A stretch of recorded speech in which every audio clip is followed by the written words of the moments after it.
जैसी आशंका थी वही हुआ। अरविंद केजरीवाल की गिरफ्तारी के बाद हरियाणा, दिल्ली, पंजाब समेत कई जगहों पर बवाल मचा। पार्टी के वर्कर्स सड़कों पर निकले, प्रोटेस्ट बढ़ा तो पावर का तेवर भी।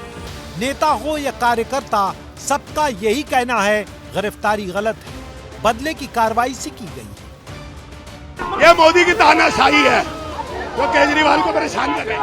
केजरीवाल को अंदर कर दिया। चुनाव भी होंगे और दम से होंगे, पूरे होंगे। जनता हमारे साथ है, देश देख रहा है। वैसे जिस वक्त ये हंगामा हो रहा था उस दौरान दिल्ली के राउज एवेन्यू कोर्ट यानी पीएमएलए की अदालत में केजरीवाल के खिलाफ सबूतों की लिस्ट दिखाई जा रही थी।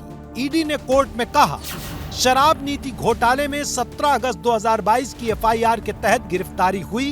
केजरीवाल को घोटाले का किंगपिन बताया। ईडी ने बताया कि केजरीवाल के घर 150 पन्नों के दस्तावेज मिले हैं। इन पन्नों में 2 ज्वाइंट डायरेक्टर स्तर के अधिकारियों का विवरण मिला है। जांच एजेंसियों को शक है कि केजरीवाल अपने पक्ष में इन अधिकारियों की जासूसी करवा रहे थे। दावा यह भी किया गया है कि केजरीवाल के खिलाफ ईडी इस जानकारी का इस्तेमाल करेगी।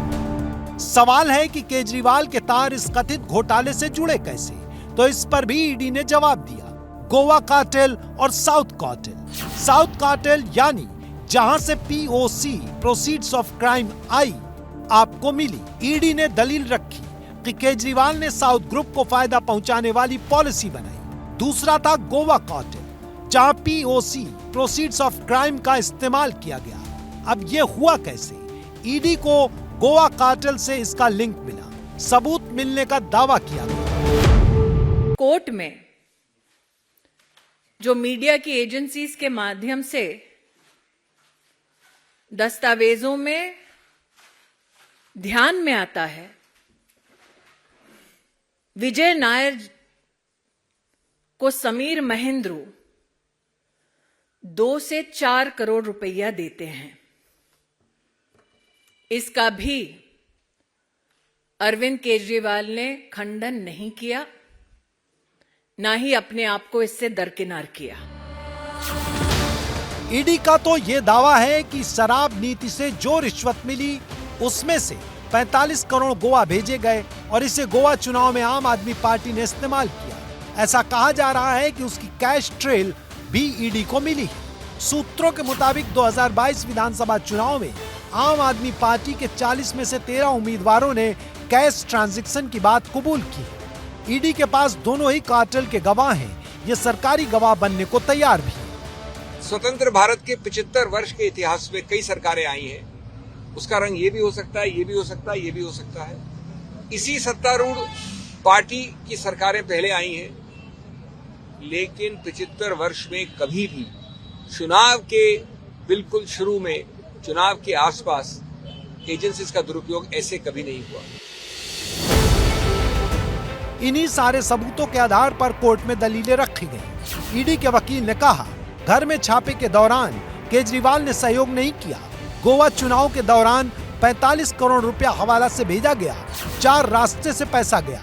मनी ट्रेल है, फोन से बातचीत के रिकॉर्ड है। इस पर केजरीवाल के वकील का काउंटर था।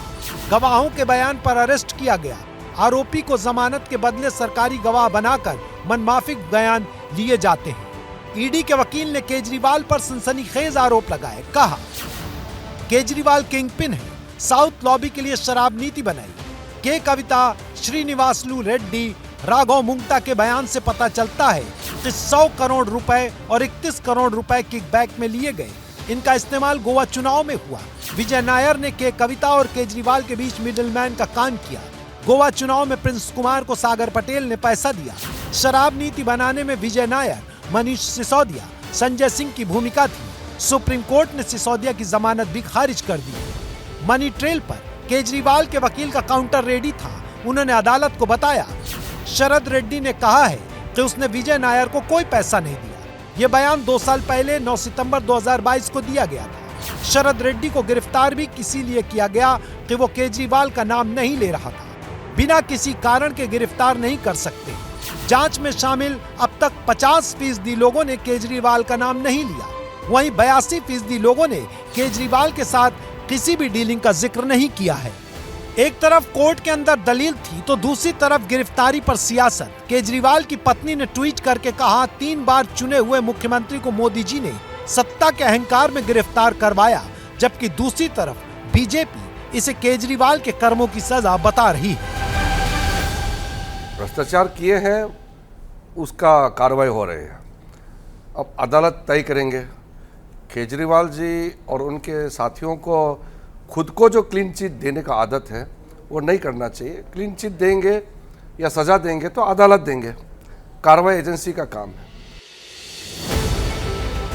केजरीवाल की गिरफ्तारी का एक सिरा चुनावी बॉन्ड से भी जोड़ा जा रहा है। अभी एसबीआई ने चुनाव आयोग को चंदा देने वालों की जो लिस्ट दी है, उसमें एक डोनर का नाम अरबिंदो फार्मा है, जो शरद रेड्डी की कंपनी है। इस शख्स का नाम शराब घोटाले के आरोपियों की लिस्ट में भी है, जो अब इस केस में सरकारी गवाह बन चुका है। एसबीआई की लिस्ट के मुताबिक शरद रेड्डी जब गिरफ्तार हुआ तो बीजेपी के खाते में 5 करोड़ के बॉन्ड दिए और सरकारी गवाह बनने के बाद 25 करोड़ रुपए के।